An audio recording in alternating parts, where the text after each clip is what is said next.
Ladies and gentlemen, please take your seats. Our program is about to begin. Ladies and gentlemen, our program is about to begin. Please silence your cell phones or place them on vibrate. أيها السيدات والسادة، سيبدأ البرنامج بعد قليل، لذا نرجو منكم التكرم بالجلوس في مقاعدكم.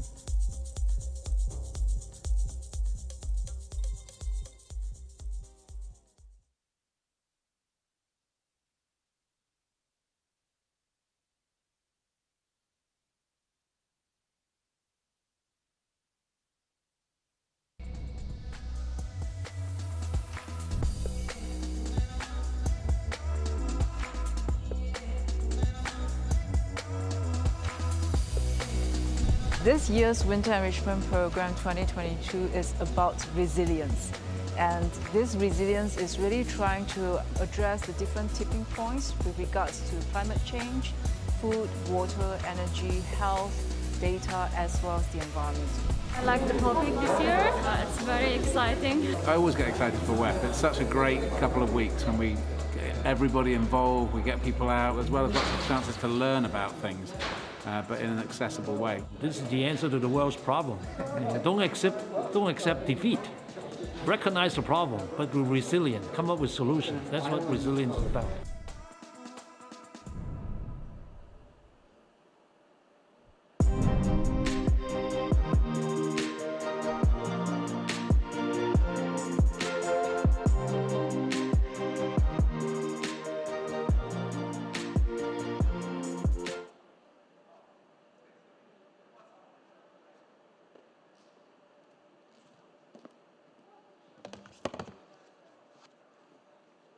Good afternoon, everyone. It's my pleasure to introduce the next speaker, Mr. John Pagano. John is the Chief Executive Officer of the Red Sea Development Company and also Amaala. It's just north of Kaust. He brings more than 35 years of international experience from all facets of the commercial property industry, from Europe, North America, and also the Caribbean. With experience covering every aspect of the real estate value chain, including master planning, project structuring, financing, construction, and asset management. Mr. Pagano is now leading the ambitious project of creating a unique luxury international tourism destination by the Red Sea, while committed to protecting the natural ecosystem of that area. Before joining the Red Sea Development Company, John headed his own company, Old Fort Capital Investment Limited. The company focused on offering strategic advice and services to landowners, investors, and developers with a focus on large-scale real estate developments. Prior to this, he spent more than 23 years at the world-renowned Canary Wharf development in London, during which he held several leading executive positions. I should add personally, I visited Canary Wharf. I took the ferry from somewhere in central London to go over there. It's still under development. It's still being built when I was there. Yeah, it's ongoing. Mr. Pagano also served as the president of Baha Mar Development Company Limited, based in Nassau, Bahamas, for more than 4 years. The $3.6 billion development included 4 new hotels, a convention center, and a Jack Nicklaus Signature Championship golf course. And I should end by saying that I know John is Canadian. He is an alumnus of the University of Toronto with an engineering degree. Please welcome John. Give him a big hand. Thank you.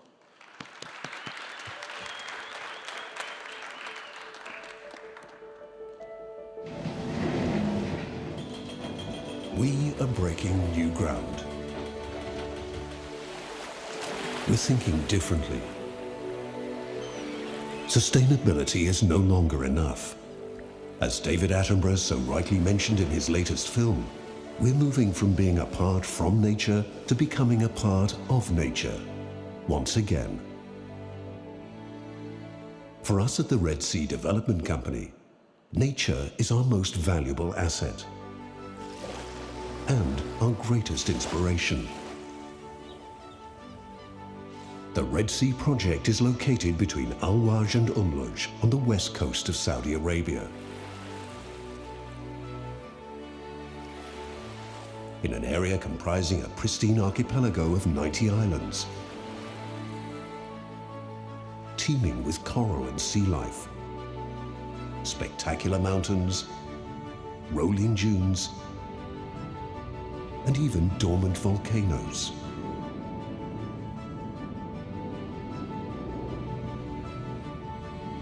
Our master plan was approved by His Majesty King Salman in 2018. Since then, we've been constantly breaking new ground in building on our promise. And to date, we've awarded key contracts to partners who share our vision.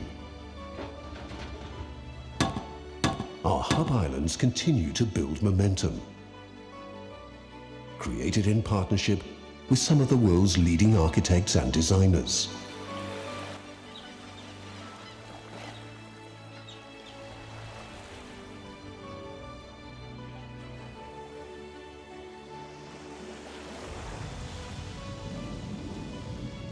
And work on a new international airport designed by the award-winning architect Foster & Partners is well underway.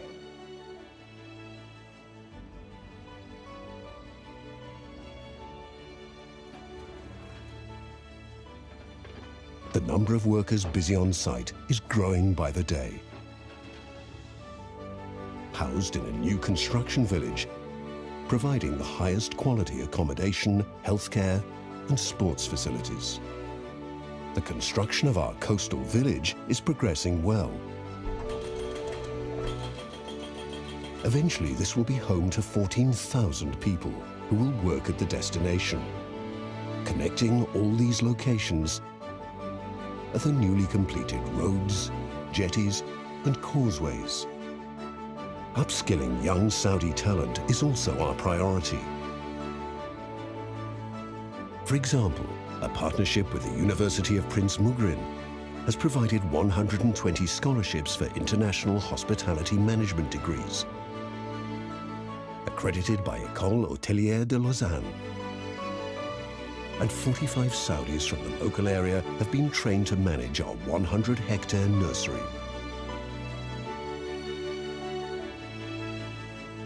Conservation is a must. Sustainability, a step in the right direction. Saudi Arabia's groundbreaking vision is coming to reality. But the new frontier for tourism is regeneration. Carbon-neutral regenerative development is at the heart of our ambition. And this luxury flagship destination will deliver new standards in hospitality. This is what the Red Sea Development Company is all about.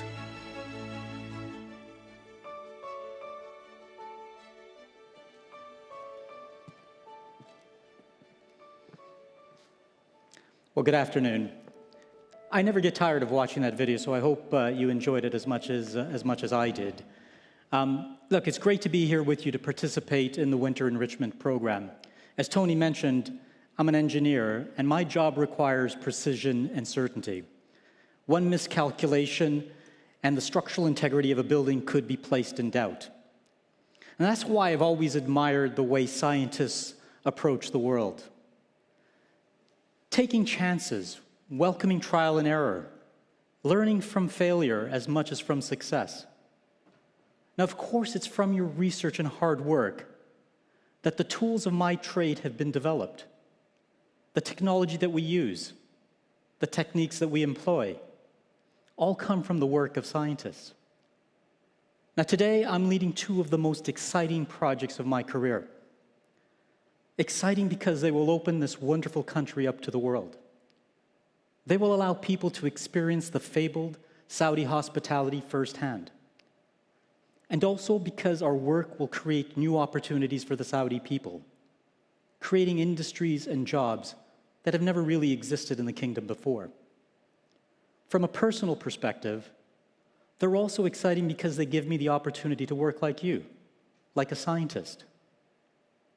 The Red Sea Project in Amaala, 2 luxury tourism destinations being built along the Red Sea coast, are the most ambitious regenerative projects in the world today. We're trying something new. And that means embracing the experimental mindset of a scientist. we're trialing new technologies to overcome challenges in energy and food security, as well as dealing with the ecological and environmental crisis that the world is facing today. And we're also testing new methods of building and engineering to improve how we interact with the natural environment. Now, of course, precision and certainty remain critical. But with this combination of an engineer's rigor and a scientist's creativity, I know that we'll make these ambitious visions a reality. But it's important that we do so in a way that brings positive benefits to both people and to the planet.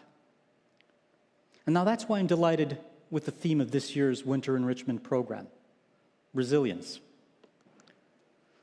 Now, to me, resilience means the ability to withstand adversity.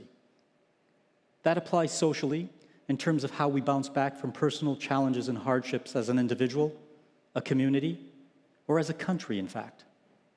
But it also applies to the environment, how an ecosystem recovers from the impacts that we have subjected it to. Here in Saudi Arabia, when I think about resilience, the thing that comes to my mind is our Red Sea coral. The Red Sea is home to some of the most resilient coral in the world today, surviving and thriving within our warmer sea temperatures and higher salinity. Moreover, it's also some of the most beautiful coral that I've ever seen. The awesome reefs stretch right along the pristine coast, reaching out into the Red Sea as a kaleidoscope of dazzling colors. Look closely and you'll be rewarded with the sight of exotic fish, like the butterfly fish darting around these cathedrals. But we cannot become complacent. Yes, the coral is resilient, but it's not indestructible.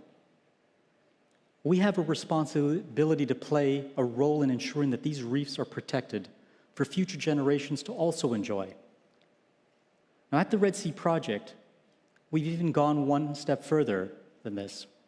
We're going beyond protection and conservation. In fact, there's another R word besides resilience that we live by, which I'd like to talk to you about today, and that's regeneration. Now, for me, regeneration is about making the place better than how we found it. It's the aim of enhancing biodiversity and encouraging habitats and wildlife to flourish. It's about expanding our forests of mangroves and giving space for the flamingos, ospreys, and sooty falcons to roam. It's about regreening our wadis with native plants and trees and protecting them from overgrazing. Promoting the expansion of coral reefs and creating one of the largest marine protected areas in the world to help fish biomass to increase and our lagoons to thrive.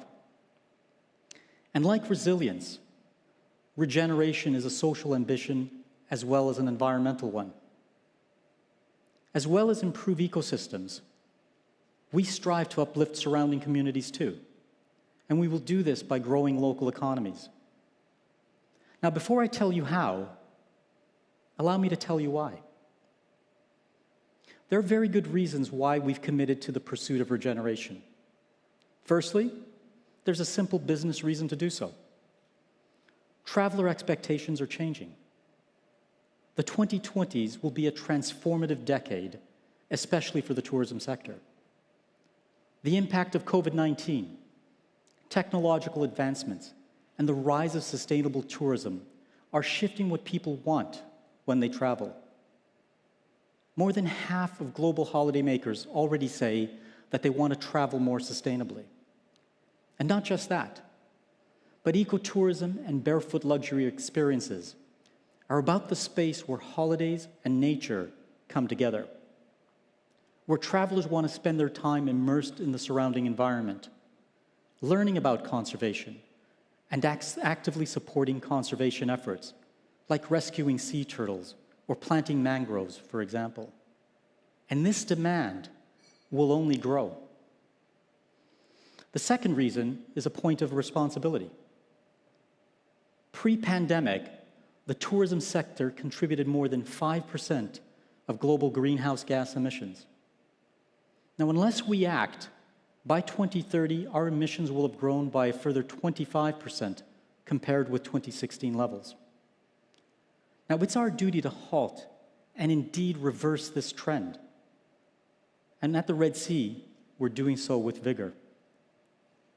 Both of our destinations will be off-grid, powered solely by renewable energy, saving upwards of 1 million tons of carbon dioxide emissions from entering the atmosphere each and every year. Thirdly, the Red Sea project and Amaala are key enablers of Vision 2030 and the kingdom's economic diversification. Tourism has been a central tenet of Saudi Arabia's Vision 2030 program since it was first laid out. And we must ensure that as many people benefit and prosper from these new industries as is possible. And there's a fourth and final reason that we've chosen regeneration, and it's perhaps the most important. We're seeking to have a regenerative impact on ecosystems, communities, and individuals for the simple reason that it's the right thing to do. Now, those are our reasons, and I hope that you can agree that they're good ones. Now, let me get into the how. Both projects will set new standards for sustainable development, pioneering a new partnership between tourism and the natural environment to achieve a better tomorrow. But our regeneration journey began long before even a single shovel had touched the ground. While many construction projects are under pressure to get started as quickly as possible, during the early stages at the Red Sea project, we spent a long time researching our carefully balanced ecosystems. Together with our friends here at the King Abdullah University of Science and Technology, we carried out the most comprehensive marine spatial planning simulation ever undertaken. Through this study, we were able to learn about our development area. We identified important habitats as well as the creatures that call this place home, including several rare and endangered species. This exercise also allowed us to identify the ecological ceiling for the destination, including the number of guests that we can safely accommodate without damage to the environment. Now, it is as a result of this research that we've chosen to allow no more than 1 million visitors each year. Now, that's across the entire development site, which for context is almost the size of Belgium.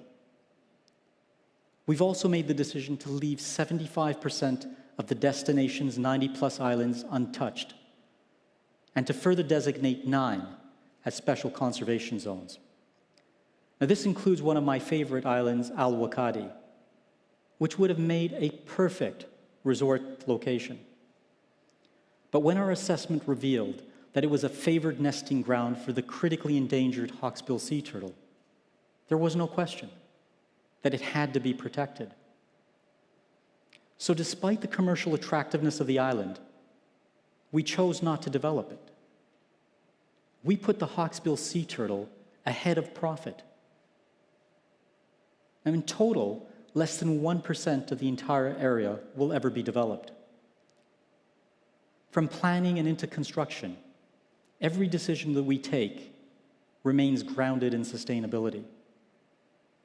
Our biggest single challenge has been in the marine environment.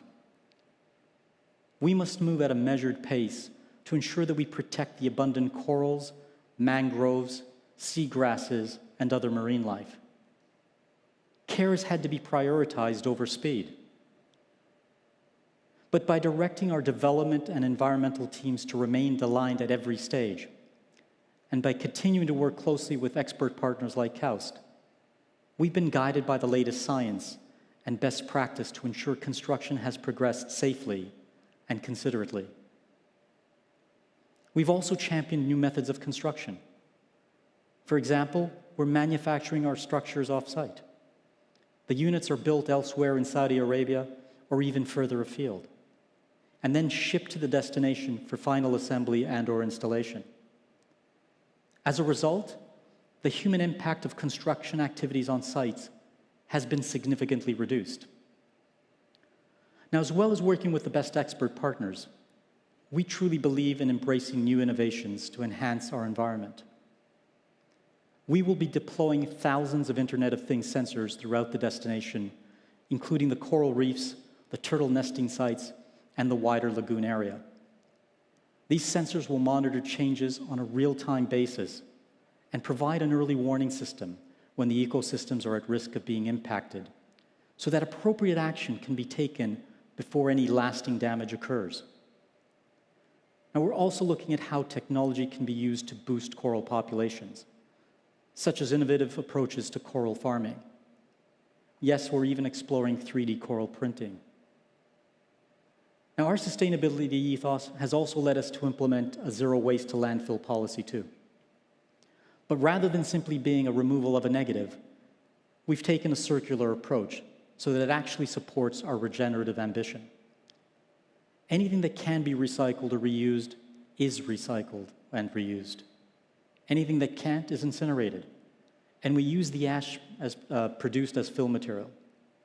Wastewater is treated and then used to irrigate our landscaped areas, further reducing the consumption of fresh water. Material suitable for composting goes to our landscape nursery, where it is used to grow new plants and trees, thereby completing a virtuous circle. Now, one of the biggest challenges we face in tackling climate change is satisfying the ever-increasing global demand for energy. A key part of our debate on resilience is energy security. Renewable power sources like wind and solar have reduced our reliance on fossil fuels, but mass take-up has been limited by the need to ensure that the lights don't go out at night. At the Red Sea project in Amaala, we're also responsible for keeping the lights on. However, we're determined to do things differently. And as I mentioned earlier, we made a commitment to go completely off-grid and powered 100% by renewable energy 24 hours a day. To enable this, we're building the world's largest battery storage facility at 1,000 megawatt hours. Now, to put this into context, the facility that Tesla built for New South Wales in Australia was only 30 megawatt hours. Now, that's not something that you would expect of a tourist destination. But we don't like to do what's expected. We're here to lead the way.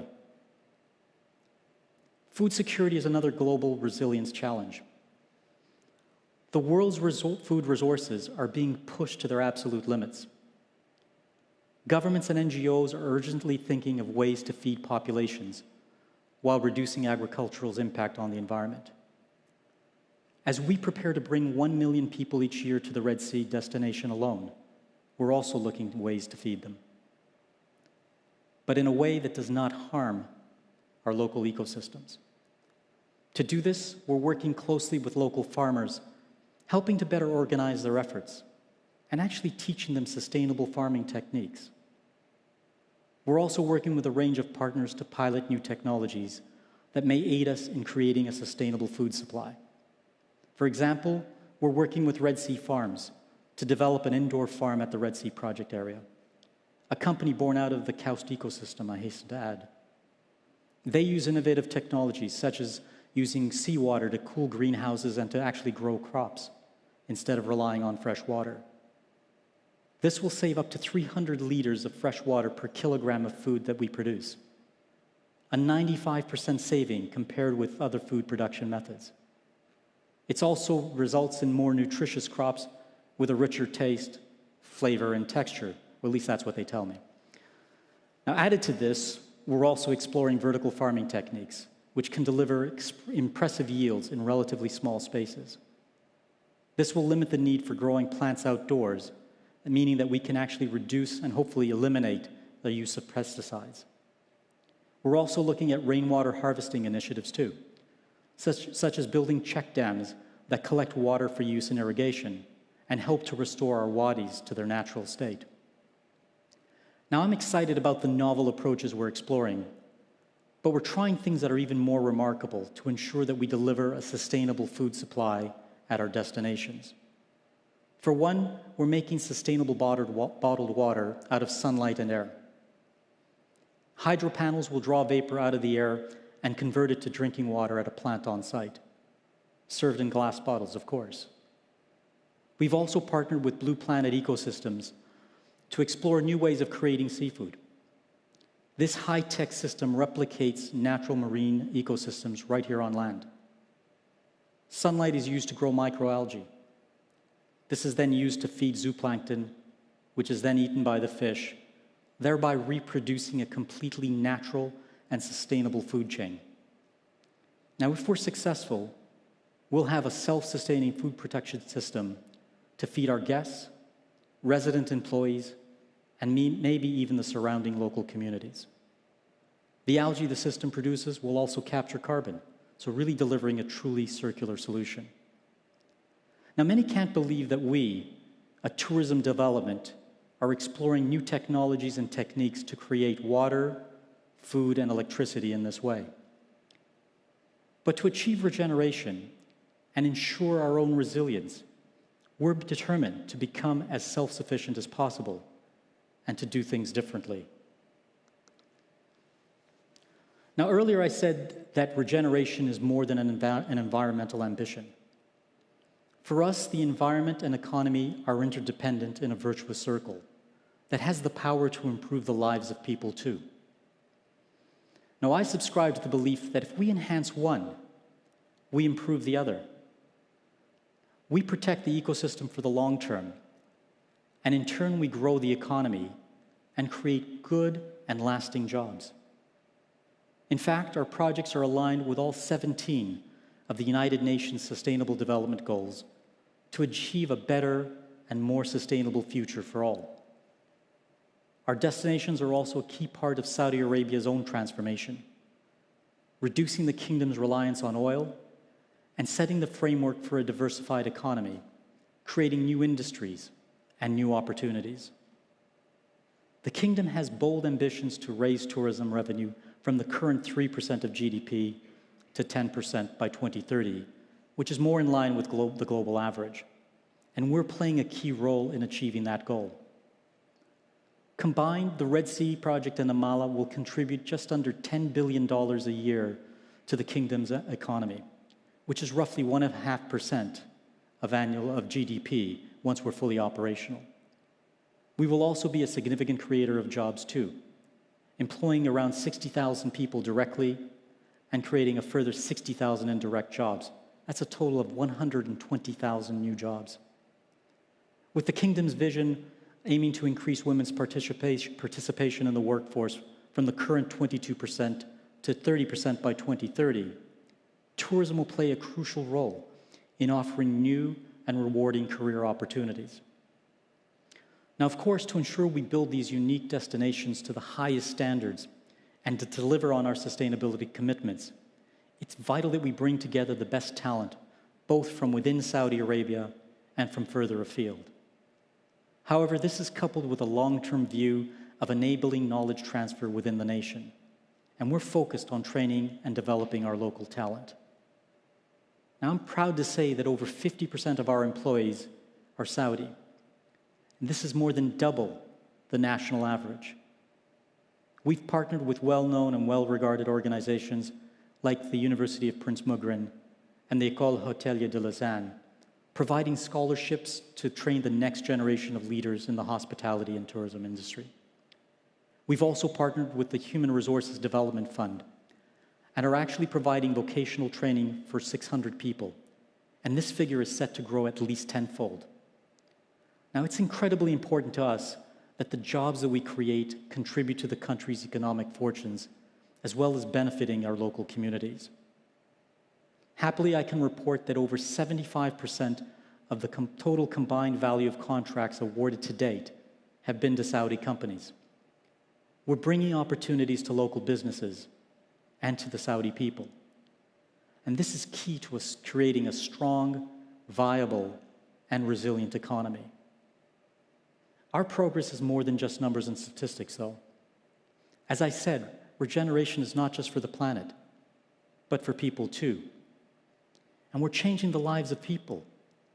Take my colleague Abir, for example. She discovered the potential for a career in tourism while studying abroad at the University of Utah. Now, through our elite graduate program, Abir is able to pursue this career choice right here at home in Saudi Arabia. Today, Abir works in our hospitality group and is part of the destination mobility team, exploring how guests and employees will travel across the destination in the most sustainable way. She is truly a pioneer in this new era of Saudi hospitality. Now, our mission is to become a world-leading tourism destination that delivers growth for the Saudi economy and for the Saudi people, while also instilling pride in the kingdom.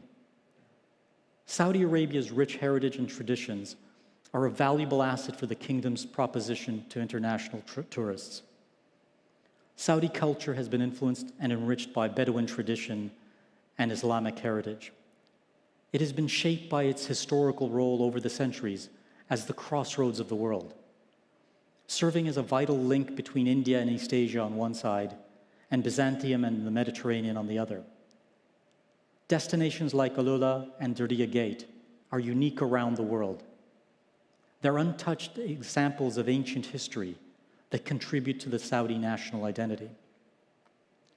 The Red Sea and Amaala will be gateways into the kingdom for visitors to discover these wonderful examples of ancient history, as well as the country's breathtaking landscapes, year-long summer temperatures, and wider cultural wealth.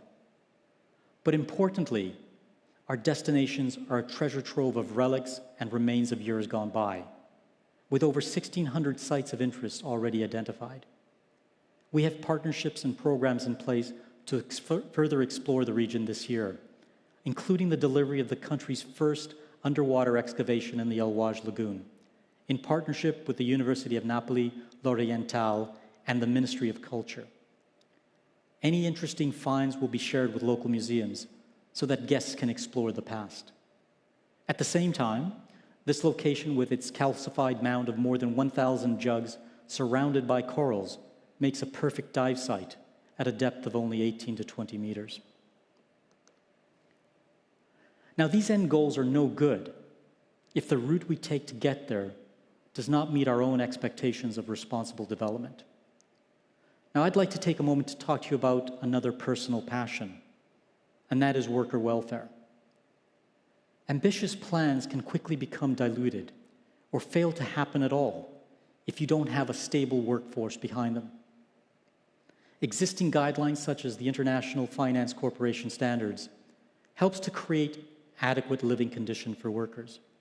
In practice, this looks like Army barrack-style accommodation with bunk beds, shared external toilet facilities, and the provision of only bare essential medical care.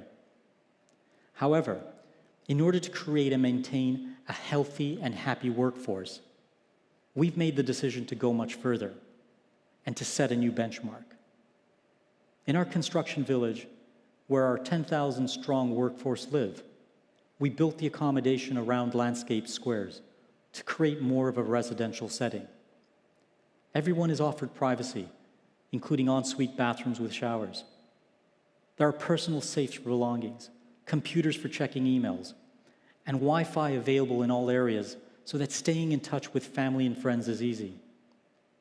After work, employees have a range of choices as to how they wish to spend their downtime. On the sports fields or gyms, enjoying the recreational facilities including television and game rooms, or visiting the on-site two-screen cinema. There's also a mini market and a barbershop.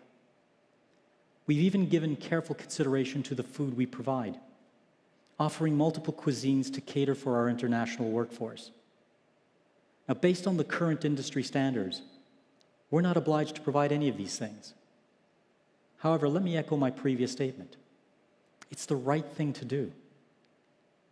So I'd like to ask other developers, both local and international, to think about it this way. When you aim for minimum standards, you get minimum output.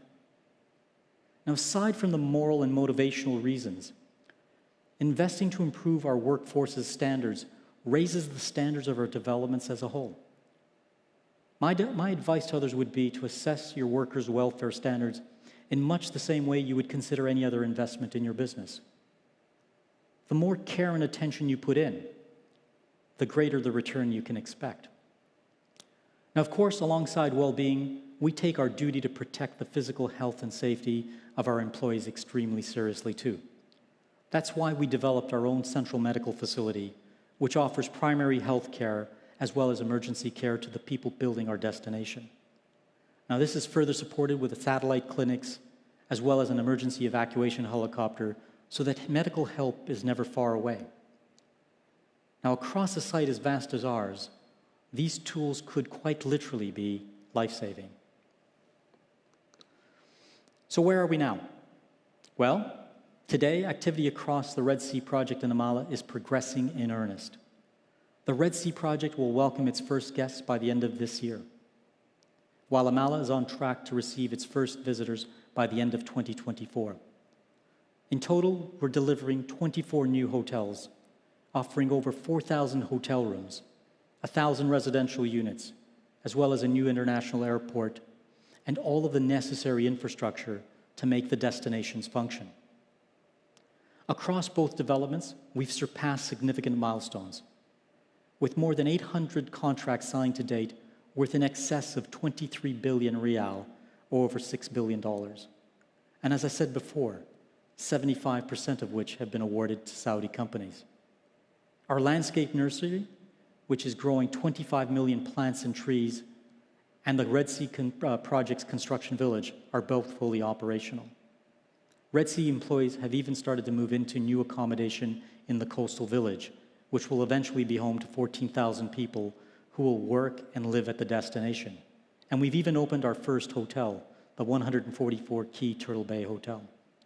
Now, this is yet another example of where we're leading the way in providing an attractive living environment in a new resort-style village along the shores of the Red Sea for our future employees to enjoy. And finally, our work on our new renewable energy infrastructure and new airport is also well underway, in line with our planned hotel and wider destination completion. Now, earlier I mentioned the impressive resilience of coral in the Red Sea. Last year, our team of scientists, alongside KAUST, studying this coral, made an exciting discovery. They found a thriving coral reef in the Al Waj Lagoon. At almost 10 meters high, it's an impressive structure, which our team believes could be more than 600 years old, and possibly as old as 988 years. Now, but against this backdrop of this discovery, new studies suggest that we've lost 14% of the world's coral reefs between 2009 and 2018 due to global warming. That's 14% in just one decade. If we don't act now, the world's coral reefs could be lost forever in the coming decades. The work we're doing on the Red Sea coral could hold the key to protecting this vital ecosystem, not just locally, but around the world. Now, if that's a possibility, then we have a responsibility to do it. I truly believe that commercial and conservation value are inextricably linked, and that resilience and regeneration go hand in hand. So we're trying to do something different along the Red Sea coast. We've set out to not only develop 2 luxury tourism destinations that will support the socioeconomic well-being of the country in the future, but which are also based on the principle of regenerative tourism development. Scientists and engineers, like our partners at KAUST, have been vital in helping us achieve this. Perhaps one day, you too can join us and help us achieve our ambitions and lead the way in regenerative tourism, both for Saudi Arabia and for our planet. Thank you.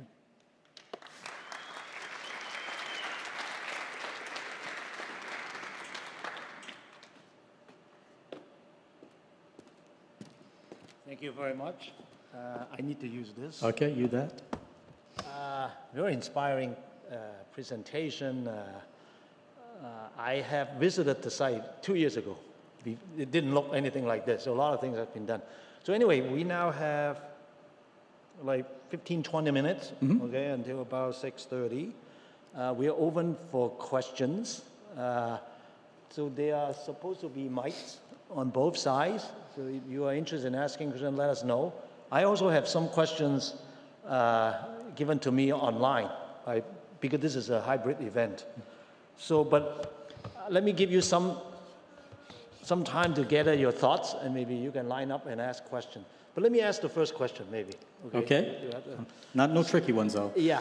So So one thing is, I saw your last picture, right? You have a couple standing by the palm trees and they're enjoying themselves. Of course, this is part of tourism, right? They want to do this. But this is different from the traditional tourism, right? This is regenerative, sustainable. So is there something that your guests will take with them after the week or 2 weeks they spend there? You know, of course, they have their memory, their experience, but something that they can go back. For example, they see the Red Sea farm. They say, well, maybe I should really be doing this in my home, using seawater to grow food, or I've learned something. In other words, you take something more proactive. Is there a plan for the resorts or to do something like that? Well, look, I think traveler expectations are changing. They were changing before COVID, and certainly post-COVID. There's a much greater awareness around our environment and sustainability. And as I think we've said in the video, and I say again, you know, sustainability today is no longer enough. I think we need to think and go beyond that, and that's regeneration. So we do hope that what we're doing here in Saudi Arabia is not only for ourselves, but actually demonstrating to the world that there's another way to do this. That unless we alter course, our future doesn't look all that bright. And so by leading by example, by taking the tough decisions that are not often driven by profitability, then we hope that others will follow our lead. Now, it may not be the tourist, but by putting pressure on other developers around the world in order to compete, because I do think it'll be a point of differentiation and a point of existence, frankly, if you don't change the way you do things and be much more respectful of the climate and environment, then I think people are going to vote with their feet and not actually visit you. So I think what we're doing on the Red Sea and here in Saudi Arabia is about really leading the way and forcing others to follow our lead. Yeah, because I can imagine your guests, you know, these are probably VIP guests, some of them. They are in a position of influence. They can go back and they can, even a citizen can influence their local government, or they are CEOs of companies and they can actually do something about it, right? Absolutely. That's sort of the idea. Yeah. Absolutely. Okay. So actually, there are a lot of questions, okay? So I shouldn't dominate the questions. So I just had a chance to look at 3 or 4 of them, but let me start with those. The first question is, the Red Sea Development Company has to go to have a neutral carbon balance, right, by the end of the project. What about now? Do you have the numbers for the current carbon budget? Is it positive, neutral, or negative at this time? Okay, so we're setting ourselves the goal of actually being carbon neutral day one. Now, that's not during construction because construction hasn't caught up with the technology that we need for it to be able to do that. But we've set ourselves the goal of being carbon neutral right from the very beginning. So we're investing heavily in our mobility systems. We're looking at green mobility of all types. We're using EVs as one of the major sources of mobility, but we're also looking at hydrogen and other propulsion systems in order that our footprint is neutral. The local sustainability or agricultural efforts, in large part, is not only for food security, which is important, but it's also to reduce transport. So if we grow the stuff locally, we're not transporting them great distances, and again, therefore, minimizing our carbon footprint. Now, I'm going to point out the elephant in the room, and that's the airport. And the airport is a vulnerability, but where we are, people are going to have to travel by air. Now, what we're trying to do at the Red Sea is to allow our visitors to travel guilt-free. So today, the aviation industry is not quite ready for us in terms of going 100% zero carbon. But they're taking strides and they're moving towards sustainable aviation fuel, which we support. But what we're going to do directly is we're exploring ways in which we can sequester the carbon ourselves directly. Now, we're looking at large-scale microalgae and macroalgae production facilities, so actually farming microalgae to sequester the carbon so that a visitor coming to the destination will offset their carbon for them. So in doing so, we'll actually be carbon negative, but making up for the fact that people are traveling, But in the long run, hopefully you'll be able to achieve in the long run, even the aviation industry will go that way. I Absolutely. Think. And hydrogen is a very exciting, prospect for aviation, because I think to get to longer distance, commercial aviation will need to go hydrogen. Saudi Arabia is investing heavily in that. You and I were at the FII, right, in Riyadh a few months ago. I remember there was a display of an electrical plane. Yeah. Yep. And for short distance, you can do that, right? In your area. Well, indeed, we're working with some of those eVTOL players right now. So there's Embraer, which is one of the main airframers we're in discussions with. We're actually also looking at flying a hydrogen-powered seaplane, so that our guests get from the airport to the islands with a hydrogen-powered, zero-carbon seaplane. And that's as early as next year that we'll actually be flying it on an experimental basis. All right, so the next question is about the financing. Okay. Because this is a very ambitious goal of the company, right? It's expensive, okay? So would it discourage investor in this sector, or would you have to charge more? What are your guesses?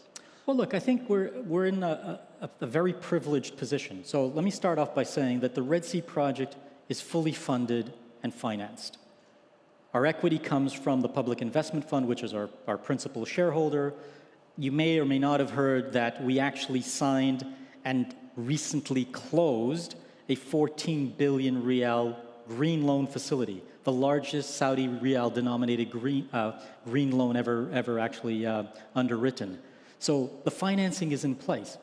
Now, we're in the fortunate position where this project is not so much about the profitability at the project level. You have to look at it in its much wider context. Its transformative effect on the wider Saudi economy is really what this whole move into this tourism space is about. So we don't have the same commercial pressures that others face. Now, having said all that, you know, our renewable infrastructure is being funded 100% by the private sector. So they see that there's investment opportunity and are willing to invest capital in that. And other investors are now starting to talk to us now that they've seen that we've taken the strides that we've made, are willing to invest alongside us in some aspects of the project. Yeah. Another question interesting, is there currently any plan to upscale these company up and down the whole Red Sea coast? Funny you should say that. Well, this is not me, but the question. Well, we talked about this earlier. Yeah, exactly. So we started life as the Red Sea Development Company. And when I first came here, I decided to take a different approach to that, which is the business as usual case. And business as usual case is you bring in consultants from all over the world, they come, they build, they deliver, and then they disappear. And the country is the poorer for it. They have a destination or whatever that was being built, but the actual knowledge and experience is lost because they weren't allowed to participate in that. So I persuaded the board and His Royal Highness that we ought to use this opportunity as a platform to build a national real estate champion that will develop not only the Red Sea, but other projects in the future. And probably a little bit faster than I anticipated at the beginning of last year, I was handed Amaala, which is another Giga project. So that started the process. And in turn, I now have another dozen projects up and down the entire west coast of Saudi Arabia, just south of Neom, all the way down to the Farsan Islands. We will be developing numerous other developments. And I would say that although Amaala and Red Sea are being positioned at the luxury end of the spectrum, there will be many other offerings at different price points to be able to make it much more widely available and accessible. And so that's another thing for us to look at into the future. And His Royal Highness is so committed to this goal of this, you know, real estate champion. Not only are we looking at it domestically, but he wants to take the Red Sea global. So, you know, our efforts, and again, I mentioned earlier in the presentation, half my staff are Saudi.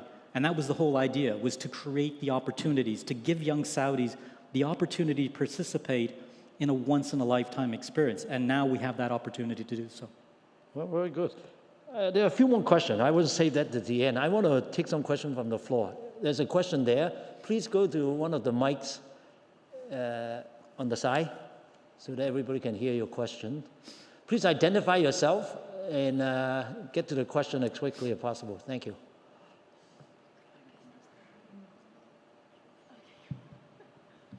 Hello. I am Dr. Ali Al-Qahtani from King Khalid University. The question is now, you said you bring the Saudi culture to the project. So in which aspect do you bring the Saudi culture? In building aspect or in food aspect? Or can you specify how do you bring Saudi culture to the Red Sea? Well, I think The approach that we've taken is to really engage with Saudi society fully, not only in terms of the people that work for us as a company, but also the contractors that we employ. But we're embracing our local communities. You know, we're not about, I'm going to use Dubai as an example. Dubai to me is not what I'm interested in. Dubai is very, I mean, they're very successful. Don't take this the wrong way. But for them, it's about creating this artificial place. We have so much culture and history that we should be celebrating. And it gives us a real, you know, competitive advantage when we compare ourselves to some of these other destinations. So to the contrary, I'm going to elevate it in every respect possible. That's why we're working very closely with our local communities. You know, we want to bring their local traditions to the fore to make it part of the destination. Because, again, tourists today are done with fake. They want authenticity. That's going to be a key selling point. And so we're going to make sure that the Saudi culture is embedded in everything we do. Not only the way we build it, we're building something different as well. I mean, let me say that as well. We're not trying to copy anybody else. We're building something that is uniquely Saudi Arabian. That is, okay, it may not look Saudi Arabian, but we're going to create an identity that people will relate to and recognize as being the Red Sea in Saudi Arabia. Mm-hmm. I hope that answers your question. Please, lady on this side. Hello, my name is Riham Al-Mubarak. I work here as the In-Kingdom Placement Lead, which is we try to find good placement for CAF students. Mm-hmm. And we've actually been reached out by the Red Sea Company for the elite graduate program. My question is, I would say, is how would you encourage students in CAUS to add value to these big projects and other Giga projects within Saudi Arabia? Thank you. Thank you. It's a good question. Look, I'm most proud of our elite graduate program.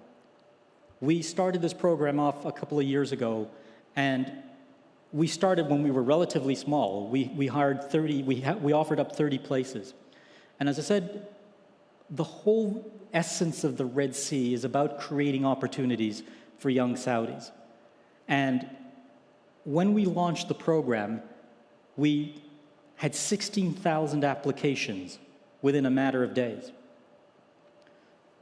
And so successful was that program the first year. And all the 30 elite graduates are obviously, they graduate and become full-time employees. So it's not an internship. This is about real experiences, about working alongside some of the best professionals in the world, whether they're local or from further afield, and it's giving them that hands-on experience. I've been fortunate in my career where I got those opportunities to work on large transformative projects. And my gift to the Saudi people is to create the same opportunities. So we repeated the program at the beginning of 21. We had 24,000 applications for 30 places. Again, we hired 30 people. They're now full-time employees. We've done it again for this next year, for 22. We offered 45 places because now the group is growing. And we had over 30,000 applications. So there's great interest in coming to be part of this. My encouragement to the CAU students, and by the way, we have employed a considerable number, not so in the elite graduate program, but also full-time employees working within our scientific areas, within our environmental systems, is to seize the opportunities that the Red Sea and any of these other Giga projects present, because they are truly once-in-a-lifetime experiences. It will set you up as an individual, but also the kingdom up for the future, and it's something that we would highly encourage. Thank you. Let me add something to this. John and I signed a collaborative agreement between the Red Sea Development Company and CAUS 6 months ago about, and this is sort of comprehensive. In addition to students, we have faculty who are working with the environmental scientists at the Red Sea Development Company. Well, one of your chief environmental officer, right, Rusty, yep. Reynard, is an adjunct professor at CAUS. So he knows many professors at CAUS. So our student, postdocs, faculty, research scientists can actually right now apply their expertise and work hand in hand with the scientists at the Red Sea Project in advancing the field. So I think we have roughly 20 PhDs are now working for us within our environmental team. And a good number of those are graduates of King Abdullah University of Science and Technology. And we're planning more things as we met earlier today. We talked about many possibilities. So let me turn to the question over there. Thank you for your nice presentation. I'm Abdullah Hamdi, a PhD candidate here in KAUST. I work on deep learning and AI. So I would like to ask about competition. I mean, competition drives innovation. How is the competition and the ecosystem is designed in all of these Red Sea projects such that it pushes for competition between resorts, let's say, for example, in the same project, or competition with other resorts that might have very similar features to the resorts here in the Red Sea? So internal and external competition. Yeah. Well, look, I think the point you make about competition is very valid. Competition drives innovation. So we encourage it at all levels, be it at the contracting level to make sure that we get the best contractors. It happens that we've so far have succeeded in awarding to local companies, but I'm not prioritizing, I think this is controversial, I won't prioritize local companies at the expense of getting the best product. And I do that not because I'm being difficult, but because I think that to do otherwise will breed complacency. We need that competitive tension in order to drive innovation. Now, as to our competitive advantage, and it is important, not so much between our projects, because I think that's counterproductive. I think, you know, we need to be complementary. We're trying to build a new tourism ecosystem within the kingdom, and so we don't want to be cannibalizing ourselves. So we want to oversupply in any particular area. Each project will have its own unique, distinctive features and, you know, emphasis. So, for example, Amaala is very much focused on being a global wellness destination, whereas, as you've heard, the Red Sea is very much more focused on the environment and nature and sort of more ecotourism based. But where we sit up against other destinations, then we are going to be competitive. And we're trying to leverage our unique attributes. We talked about the Saudi culture, and I think that's hugely important to us, but also our pristine environment. We're the beneficiaries of the lessons learned from the past. So we're smarter, not because we're smarter, but maybe we are, but we're smarter because of what we've learned from past mistakes. So we're not going to make the same mistakes. So, for example, we're not going to overdevelop the Red Sea. It would be easy for us to build a destination that could accommodate 10 million people a year. But in the process, we would destroy the very thing that makes the Red Sea unique, and that's its pristine environment. So we're not going to do that. So we will be competitive against the Egyptian side of the Red Sea, because they obviously want to claim the Red Sea, but we can offer something that they can't. They've already damaged their ecosystem.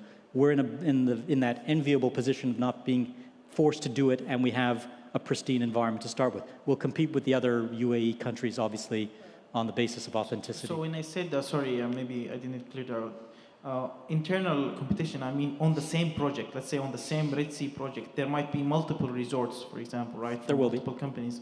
How is the competition happening between these resorts? Do they have like capacity to, let's say, change things to make them more appealing to the other resorts on the same project? This is what I meant.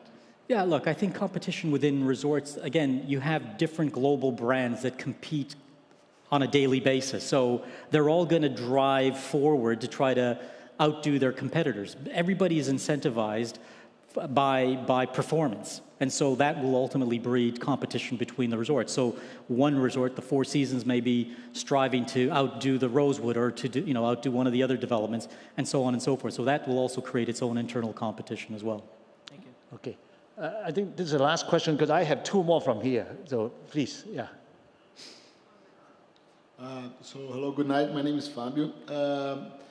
John, you have an impressive background. I saw that you definitely have a passion about your role.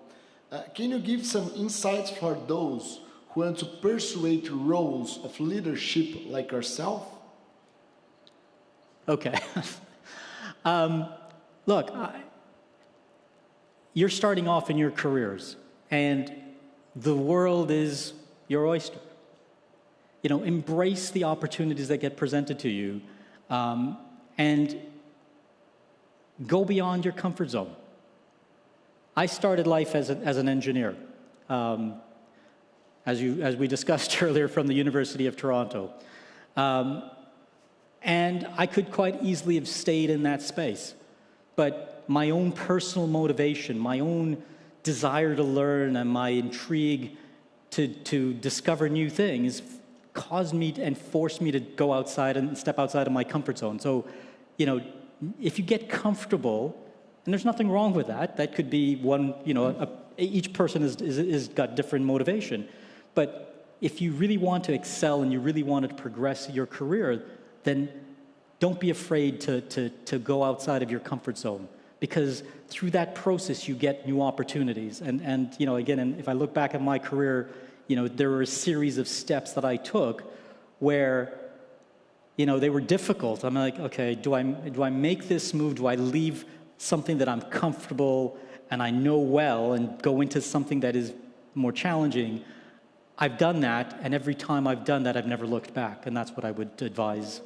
John, I really resonate with that. You know, this is actually resonates with the theme of WEP. WEP is the idea to sort of inspire you to step out of your comfort zone. That's one of the ideas for that.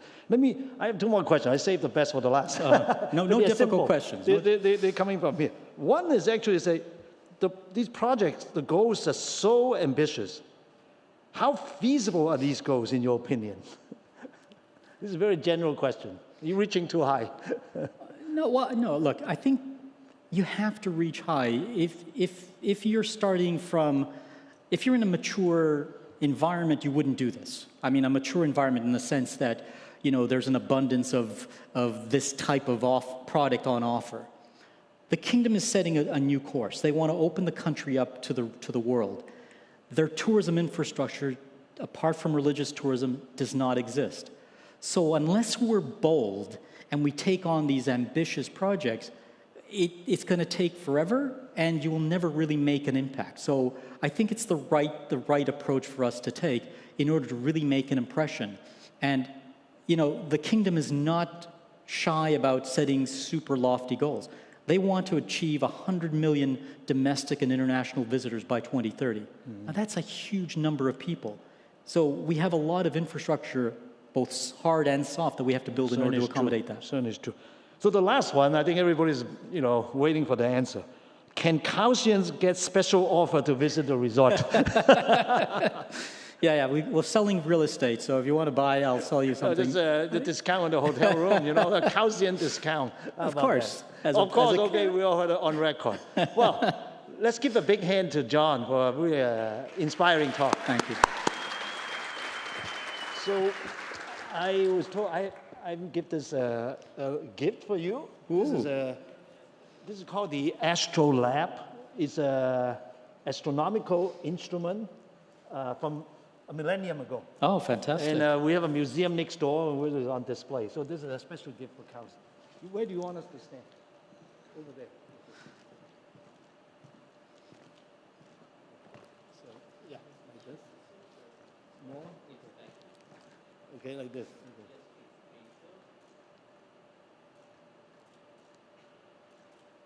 Thank you. So there's a little instruction, actually. The instruction how to use it? Yeah,